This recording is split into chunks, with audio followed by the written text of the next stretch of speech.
Hello, my name is Lee Smith, and I'm from Ardmore, Oklahoma, and I'm going to share my story with Mr. Bailey, Cedric Bailey. All right, thank you so much, Mr. Smith, and we're going to go ahead and we got all these pictures and everything lined up, and we're going to go ahead and show this here. And I'm just going to ask you to grab some of those photos, and we have all these great moments right here. So let's go ahead and start off with this picture right here from you, and let you talk about these pictures right here and tell me about this particular picture as I kind of zoom back a little bit and get the good shot, because I want everybody to see this. And look at how sharp you were during that time period. Was that in college or was that in high school? Do you remember? This was in high school. Okay. With this haircut that I had. That was a famous haircut during that time. I got you. Yeah. Now there's another picture. I'm going to grab this one right quick because we see somebody else. And this, who is that good-looking brother? This is my brother Art Smith, better known as Bones. Mm-hmm. And he played basketball for Ardmore Douglass back then today too as well. Played quarterback for Ardmore Douglass and played basketball for Ardmore Douglass. All right. Well, let's go ahead and go through some of these pictures here, and we're just going to just pull them up. And, oh, I got one right here we got to go through right here. Now, tell us about this beautiful young lady right here. This beautiful young lady here is my wife today. She was 1 year behind me. I graduated in 1958. She graduated in 1959. Mm-hmm. And after a few years of courtship, we married. And we've been married for the last 54 years or so. All right.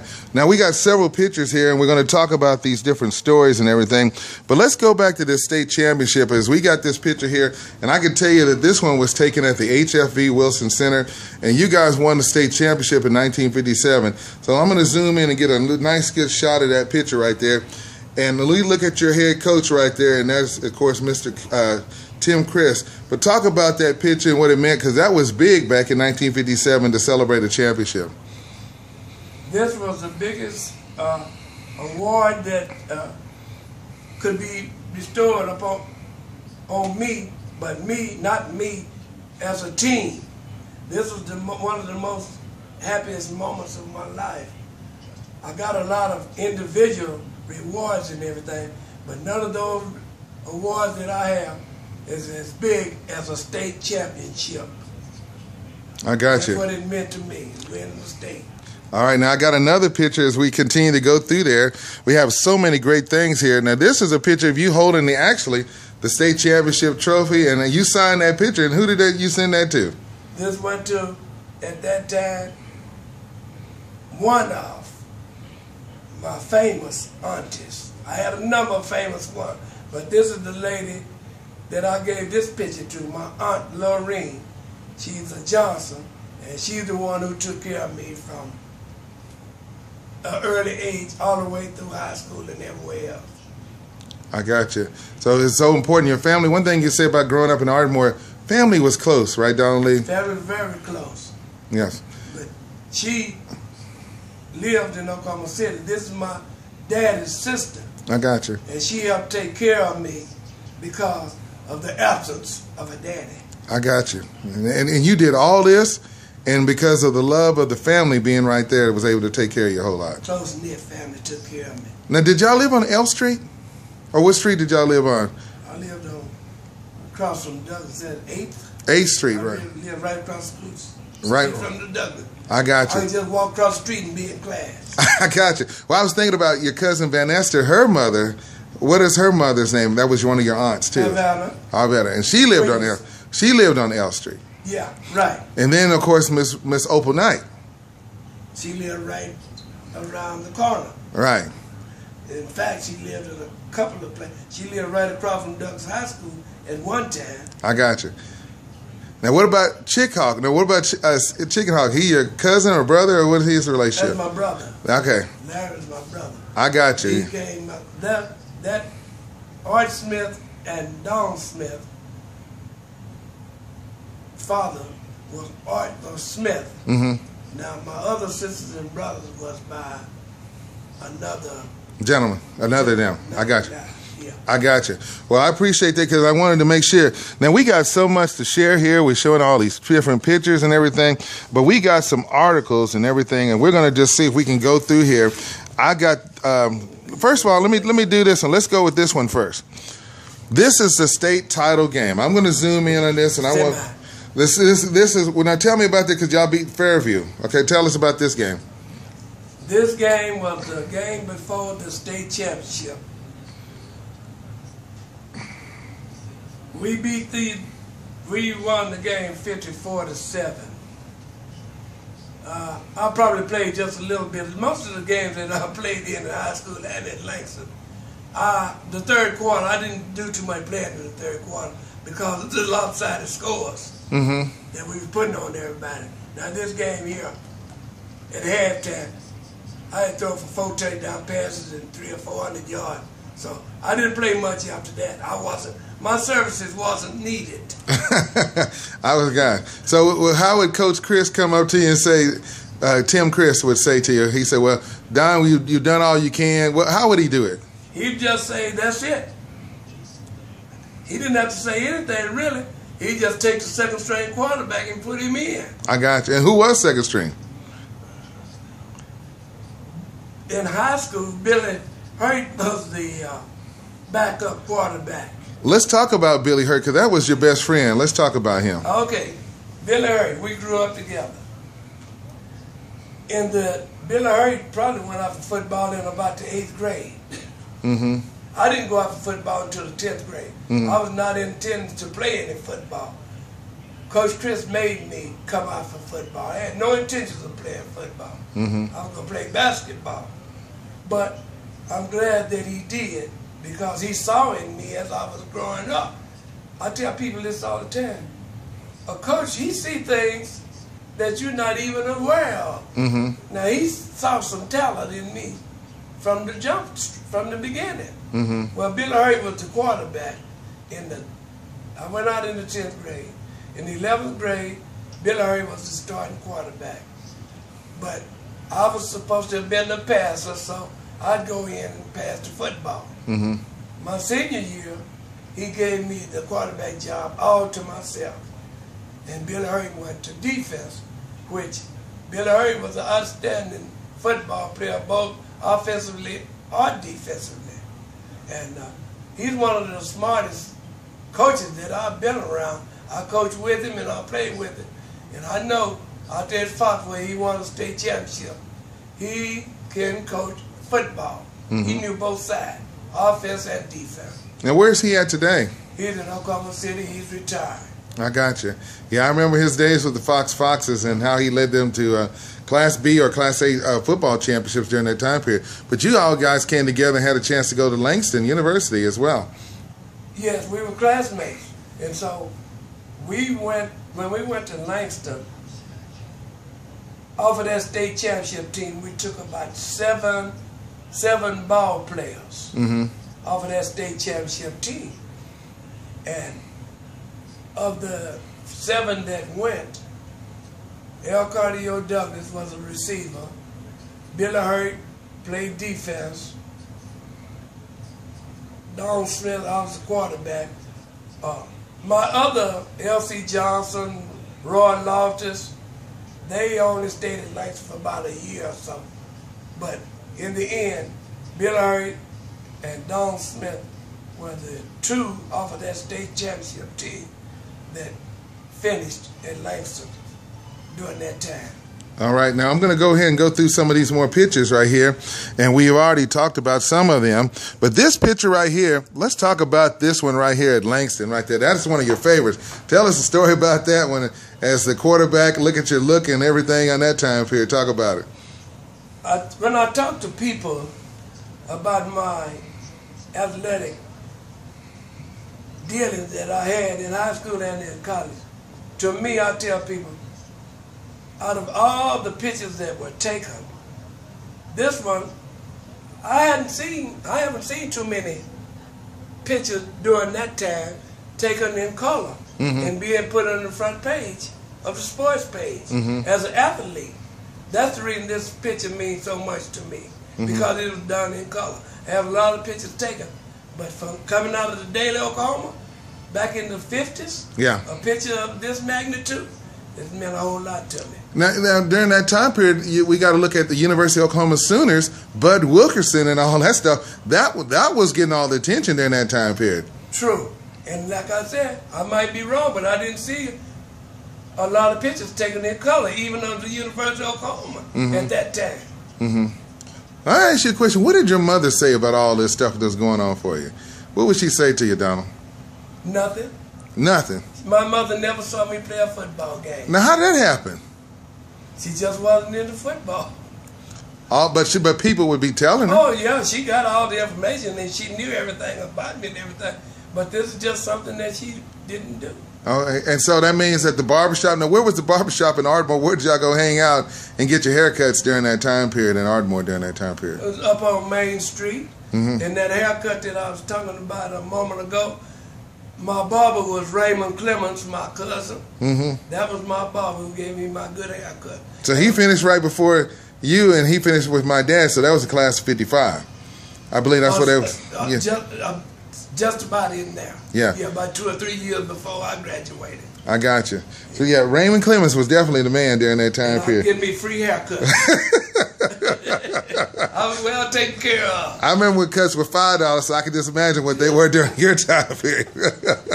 But that's one thing about growing up in Ardmore to love. So let's go through here. We got several other pictures that we want to go through here. And let's go through this one right here, the Langston. And we got 2 of them from Langston University. Let's talk about the offensive line and your team. And let's hold those pictures up and talk about them at this time period.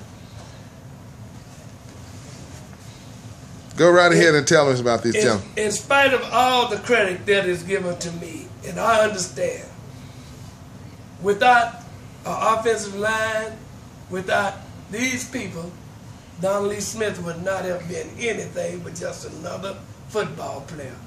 The reason I had so much attention drawn to me was because of the people who protected me.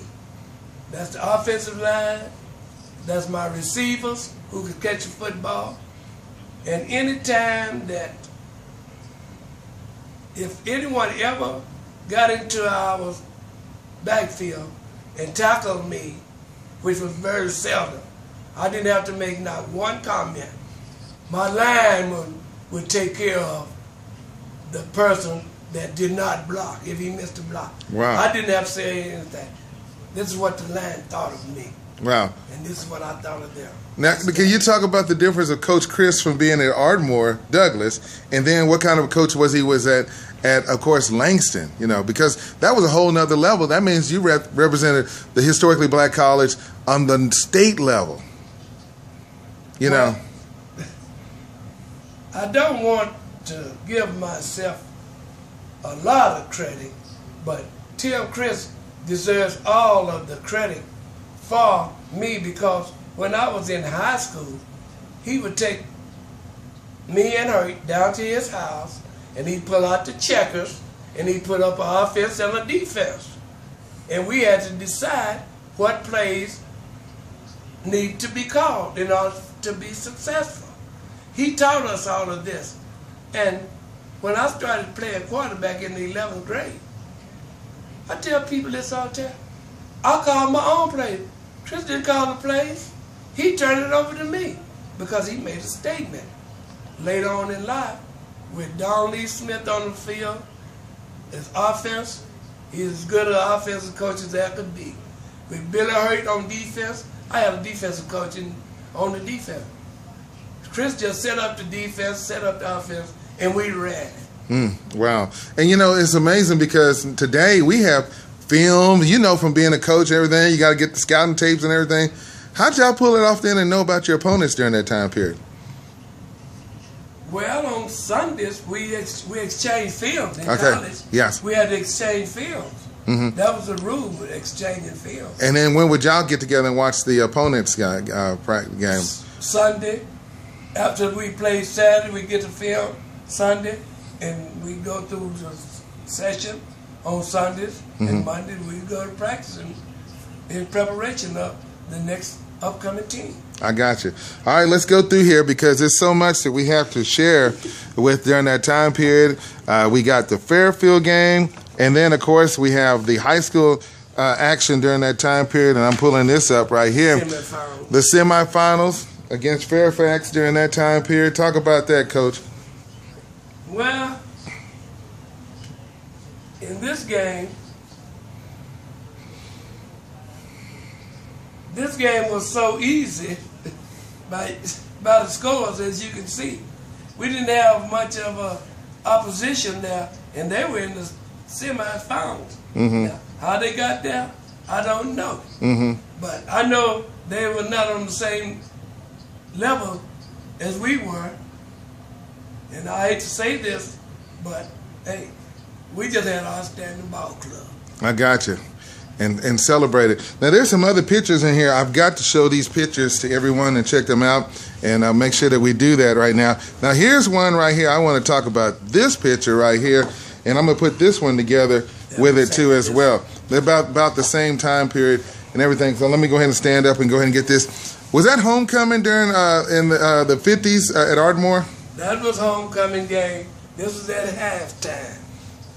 I can't remember who we were playing, but my ladies here, the Queen. And who is that? Gloria Wilson. That's my cousin. She was escorted by Billy Hurt. This was the Queen of Church. She was escorted by Charles Johnson. And this was another one of the queens. And I don't know who's the main queen. You know, they have attendants and all. But this one was escorted by me. I think the one with Charles was, I believe, was the Queen. And all this was going on at Walker Stadium. So Ardmore High School would play their games probably on a Friday. You guys play on a Saturday. Right. Yeah. Right. I didn't know that until after the fact. But yeah, I could just imagine.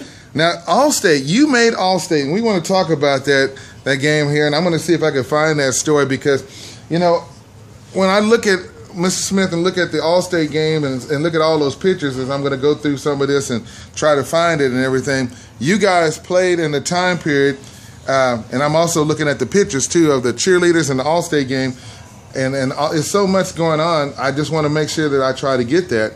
But as we come through that part right there, and we see you in this video on this picture right here, you're getting an award too as well.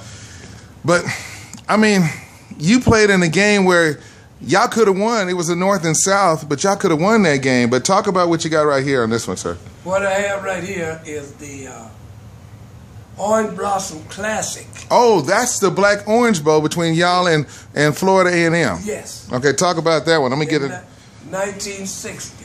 Okay. We played Florida A&M.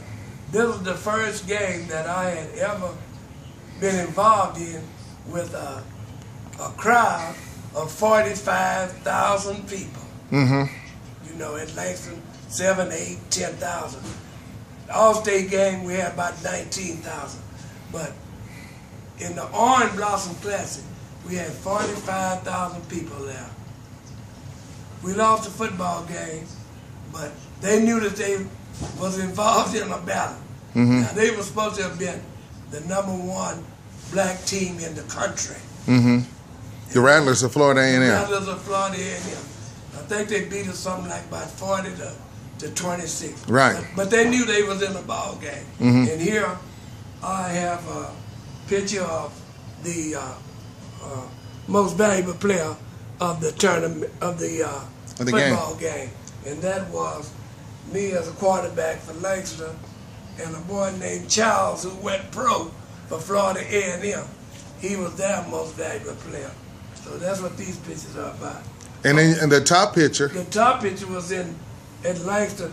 I don't know. This probably was where I made All-American with NAIA. All-American, yes. And you were second team during your junior year, and then that other year you made first team. I made first team my senior year.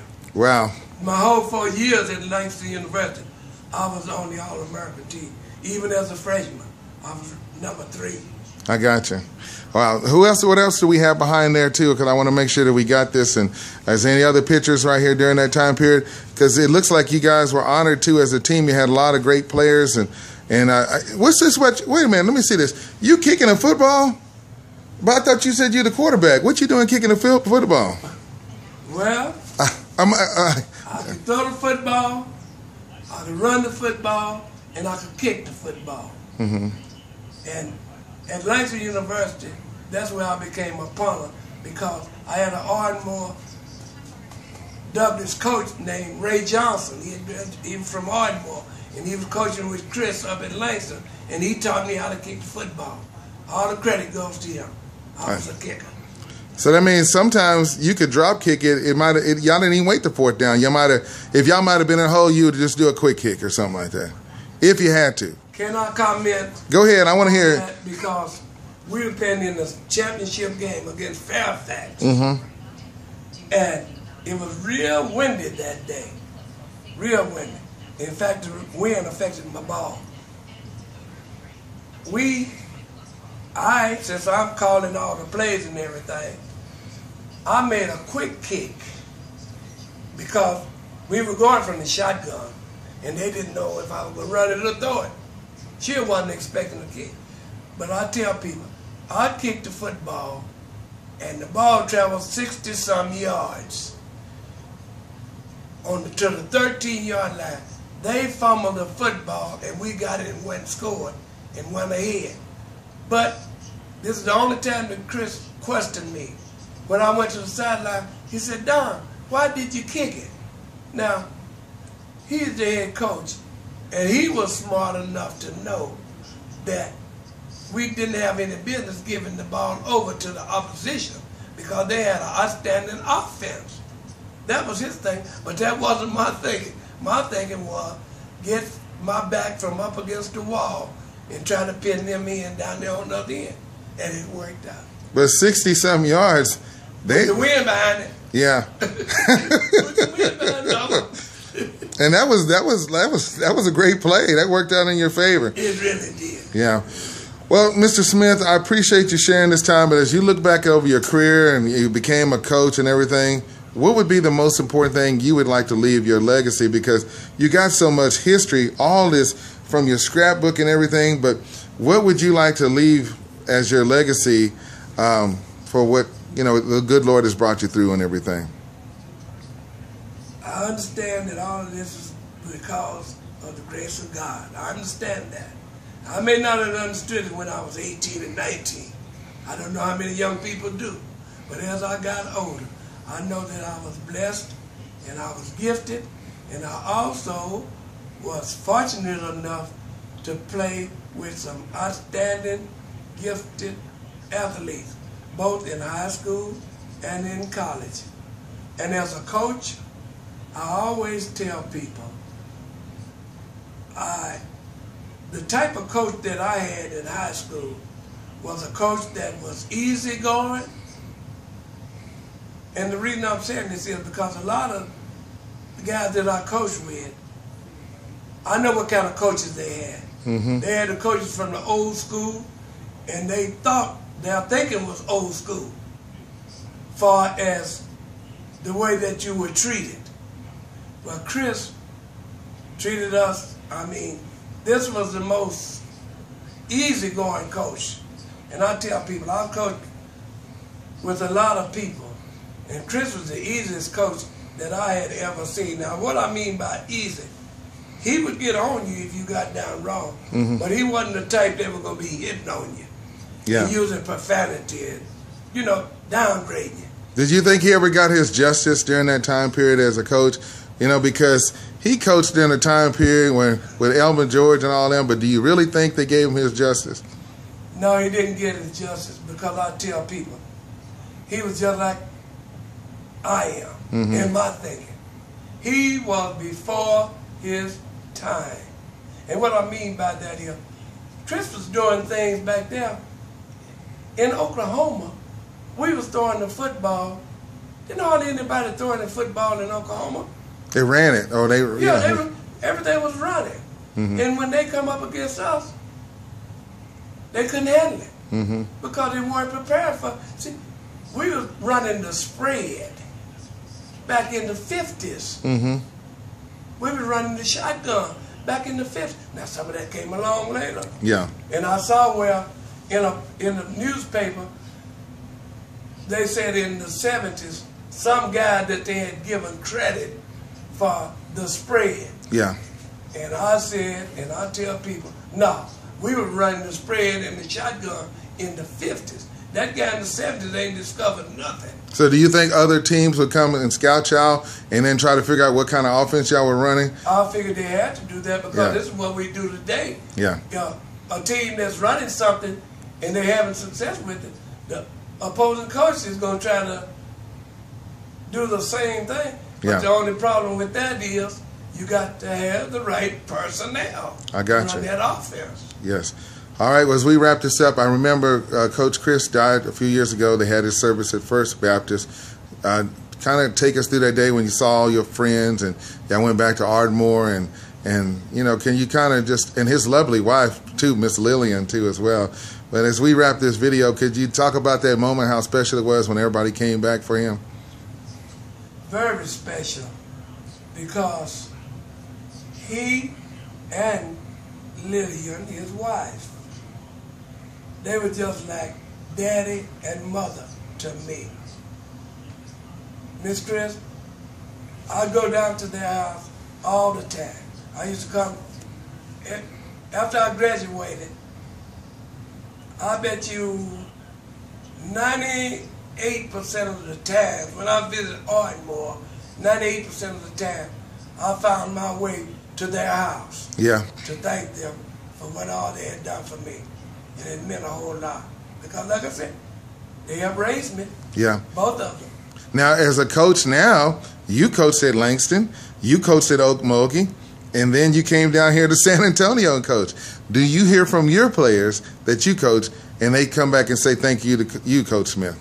Yes, I do. And not just only here in San Antonio where I'm living.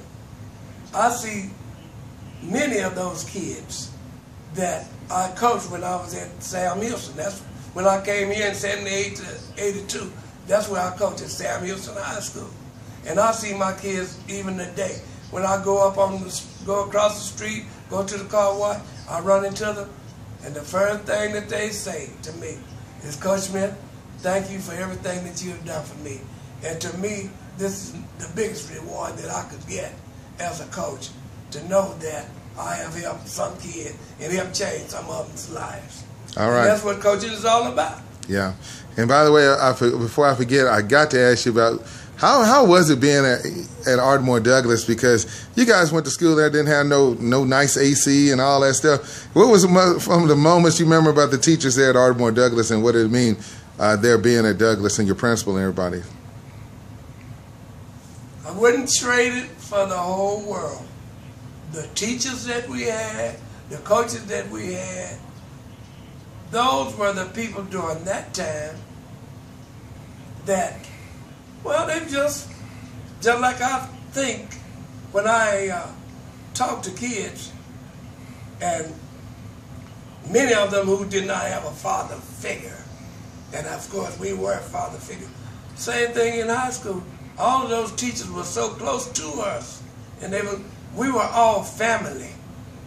And if you got out of line back there then during that time, not only did the teacher have to deal with you, when you got home you were going to be dealt with. So back there during that time, hey, everybody kind of walked a straight line. Yes, yes. Well, I sure appreciate you, and we're going to show some of these pictures. And by the way, I forgot, you were a basketball player too. Can you tell us a quick basketball story about that too, Donnelly? Coach? In basketball, I was going to be a basketball player. I went to Langston. I was going to play both football and basketball. But during this time, we had a coach in basketball that, as I had spoken earlier about some of the coaches that I ran into and the way that Chris was treating us as athletes and as people, that was the same case when I went to Langston. Mm-hmm. We had a coach that was from the old school who stayed old school. Mm-hmm. Chris from the old school too. Mm-hmm. Chris made the adjustment. Yes. Far as treating people in the way that he dealt with us. I got you. And that's the reason that coach in basketball is the reason I went out for basketball. Yeah. He wanted me on the team. Yeah. He wanted me bad. But he and I couldn't see eye to eye because of the way that he would talk and approach me. I got you. So it wasn't yeah, he didn't. I got you. But and last but not least, you knew the late great Marcus Haynes too as well. You saw him. Your brother knew him, and you saw him come through Ardmore and bring teams and everything. So, sure, Marcus. I first met Marcus. Of course, it was after I had left Langston when I went back to and was inducted into the Hall of Fame. That's when I really met him. I had seen him before. In fact, when I was at Langston. While I was in school there, my brother, Art, he was playing for Marcus, and they played it on Langston's campus. And of course, he played with the team that was opposite of Marcus. Yeah. But both teams belonged to the Marcus. Yeah, the Magicians, the Travelers, and the Thrillers, all those teams. Yeah, the Clowns, everything. That's what it was. That's who my brother played with a lot of. All right. Well, thank you so much, Coach Donald Lee Smith. Thank you for sharing these pictures and everything, and thank you for sharing this legacy. And I pray that the young people today will really, really know when we look up and we see all these athletes playing for these big schools like Alabama and LSU, they need to know who paved the way for them during this time period. This is true. Yeah. And thank you so much. God bless you. Thank you.